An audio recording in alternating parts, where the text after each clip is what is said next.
16 people are facing charges after a child sex crime sting operation. An undercover officer on the case gives us an inside look into the investigation and how they're getting suspects off the streets. And we're approaching 2 years since the hazing death of Stone Foltz, a breakdown of what's unfolded across campus and the state since that night.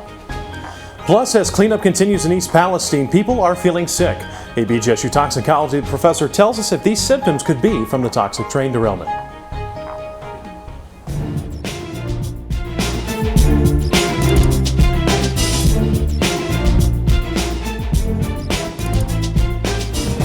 Live from the campus of Bowling Green State University.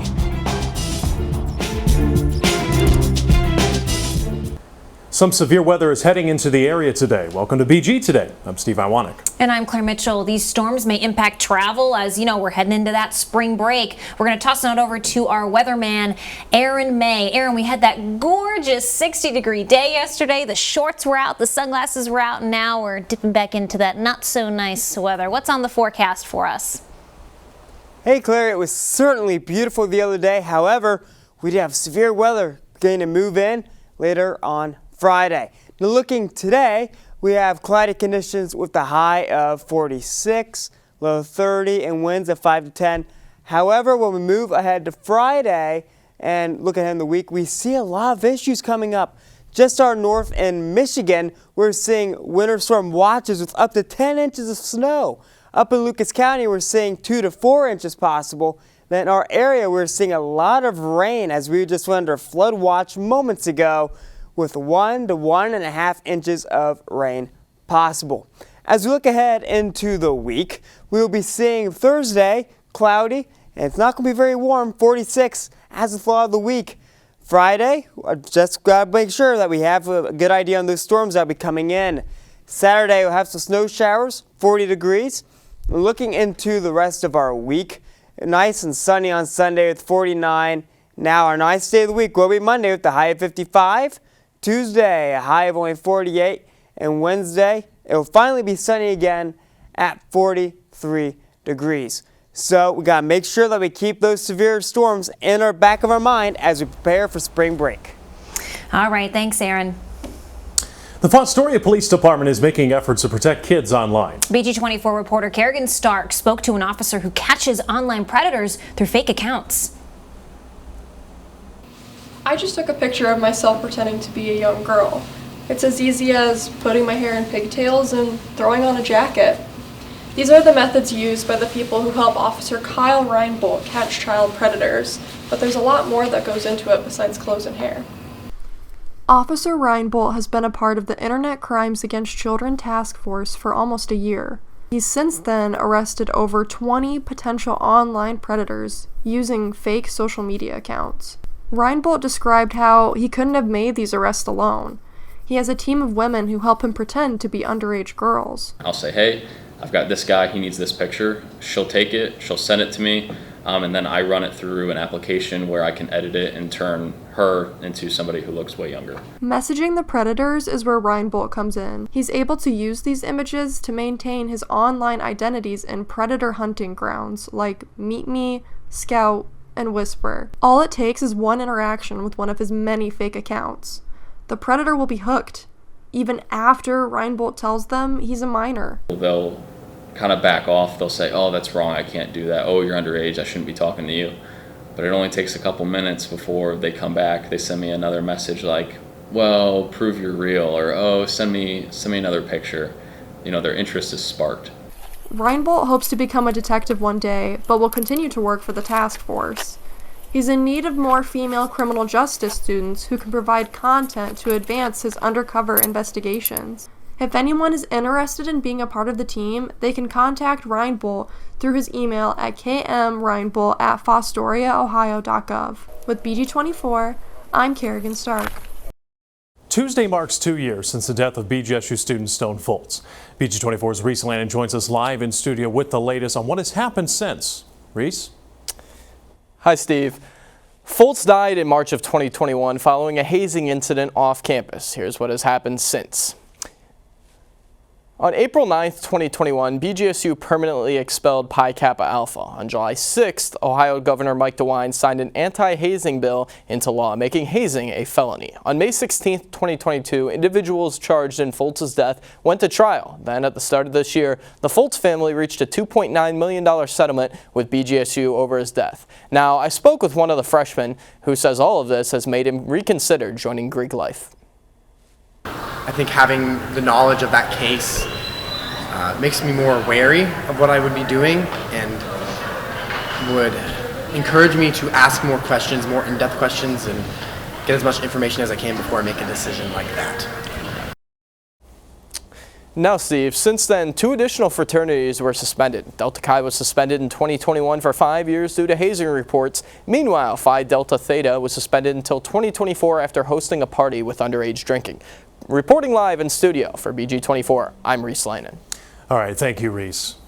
March is Women's History Month. Local women in law enforcement are sharing what it's like to be a cop. And BG24's Kerrigan Stark working overtime today with an inside look into a day on the job of a female officer. For Carly Snyder, becoming a police officer has been her dream since she was 6 years old.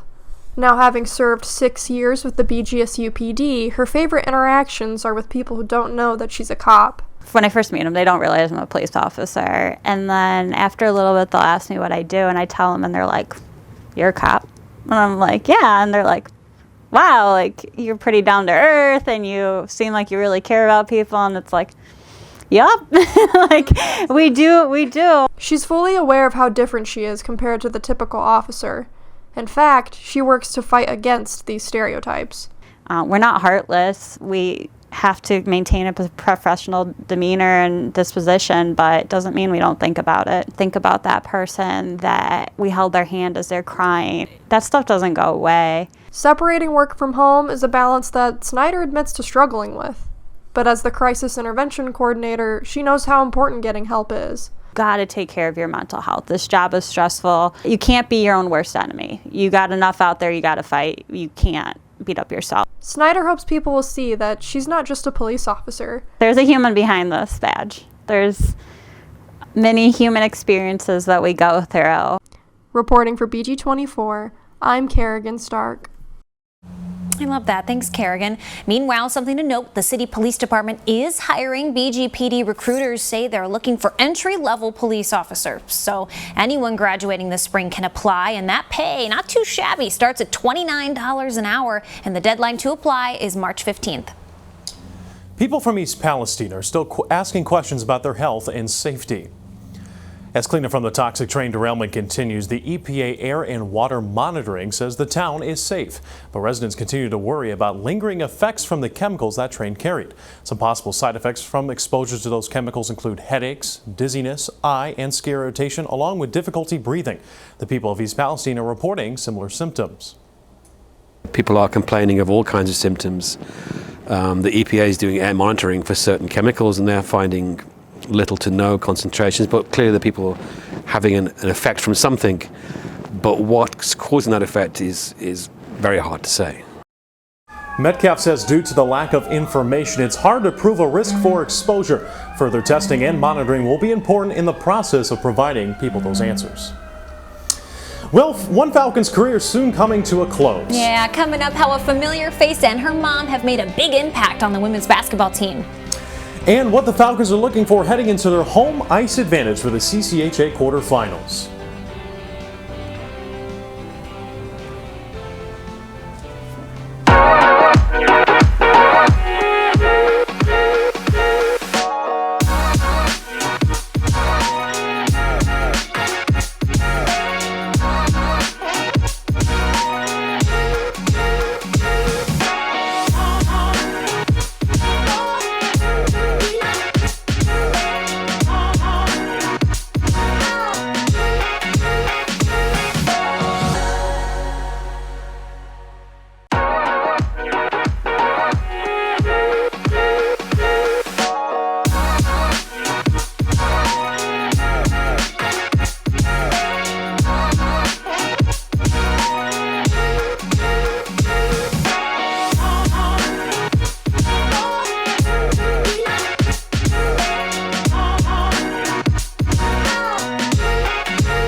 Welcome back to BG24 with this week's sports update. I'm Charlie Ryan. With the BGSU women's basketball season soon ending, so is the career of Katie Hempfling. However, she is not the only Hempfling that will be missing at games next year.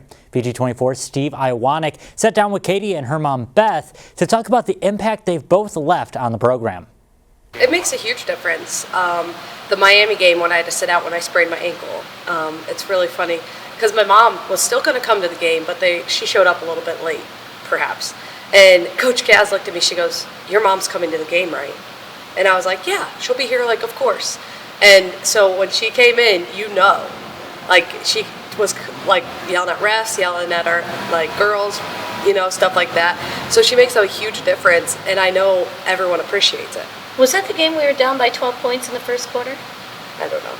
Yeah, I think we were down by a little bit, and I was over at the Anderson Club just talking to some friends over there and stuff, and I'm like, "You guys, I got to go take my seat." I said, "I got to go sit down." I said, "We got to get this going."